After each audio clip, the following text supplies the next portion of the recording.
ہاں میں یہ کہتا ہوں کہ اس دور میں اگر امام مسلم کا کوئی جانشین دیکھنا ہے تو ہمیں دیکھ لیں. جو زبان سے قتال کرے وہ مومن ہے. جیسے میں قتال کر رہا ہوں زبان سے، قتال کے لیے ضروری نہیں ہاتھ ہو. دیکھیں نا کیسا قتال ہے، زبان سے ہی سارے علماء ذبح ہو گئے ہیں. آپ کو یہ علمی لاشیں ان کی نظر نہیں آ رہی ہیں، چلتے پھرتے مردے ہیں. یہ کہتے ہیں نا، کوئی بندہ کہتا ہے زیادہ غم لگ جائے، کہتے ہیں زندہ لاش ہے. تو یہ سارے فرقوں کے علماء زندہ لاشیں بنی ہوئی ہیں، کیونکہ یہ زبان سے ان کے ساتھ قتال کیا ہم نے.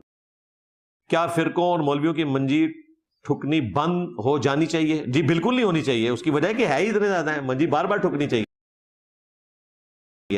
جیسے یہ جماعت جو ہے وہ لفظ لوگ بول رہے ہوتے ہیں اخوان المسلمین، یہ اخوان المسلمین نہیں ہے، جماعت کا نام ہے اخوان المسلمون. اصل میں لفظ مسلمون ہے. میں نے بتایا ہر چیز حالت روا پیش میں ہوتی ہے. مسلمین تب بنے گا جب پیچھے الا یا اس طرح کے حروف جر آ جائیں گے. لفظ المسلمون ہوگا، المسلمین کوئی لفظ نہیں ہے.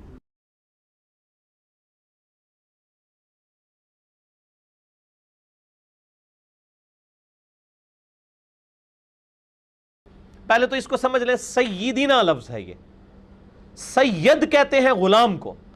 ہم نبی صلی اللہ علیہ وآلہ وسلم کے سید ہیں اور آپ ہمارے سید ہیں. مرشد کہتے ہیں جس کو ہدایت دی جائے. ہم آپ صلی اللہ علیہ وآلہ وسلم کے مرشد ہیں اور آپ صلی اللہ علیہ وآلہ وسلم ہمارے مرشد ہیں.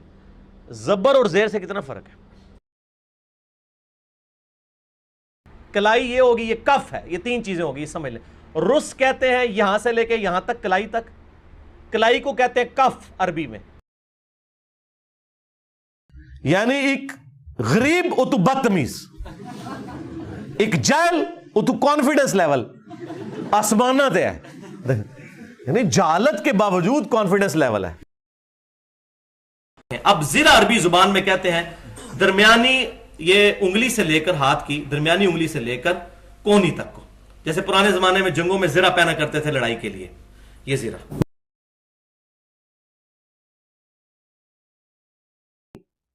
چونکہ عربی لنگوسٹک کا اسلوب ہے، ما آیا ہے پھر اللہ، تو وہ دو پیش جو ہیں وہ زبر میں کنورٹ ہو گئی.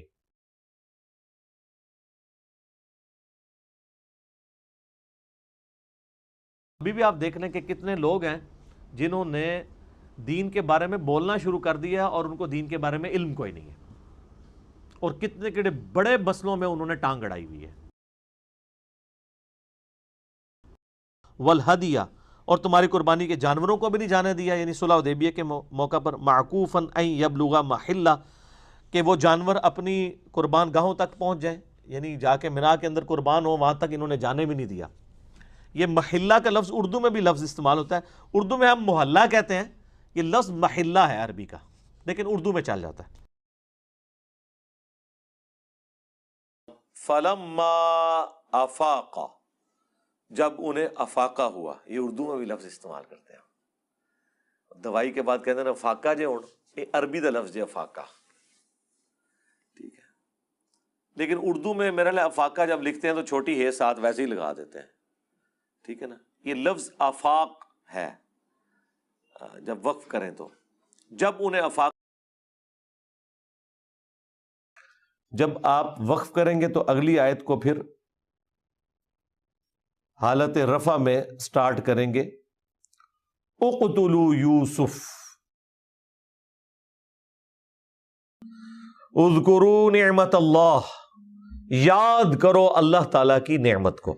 اچھا یہاں بھی آپ دیکھیں، اگر میں اس کو ملا دیتا لِقَوْمِهِ اذْكُرُوا اللَّهَ بننا تھا، لیکن اب میں اس کو پڑھ رہا ہوں اذکروا نعمت اللہ، کیونکہ میں نے لِقَوْمِهِ پر وقف کیا تو اب الف کے اوپر پیش خود سے لگانی ہوگی، کیونکہ آپ نے اس کا سٹارٹ لینا نا، مبتدا تو ہونا چاہیے نا. اب ان کے لیے اگلا وہم ان کو ڈالیں آپ، دیابنا کو.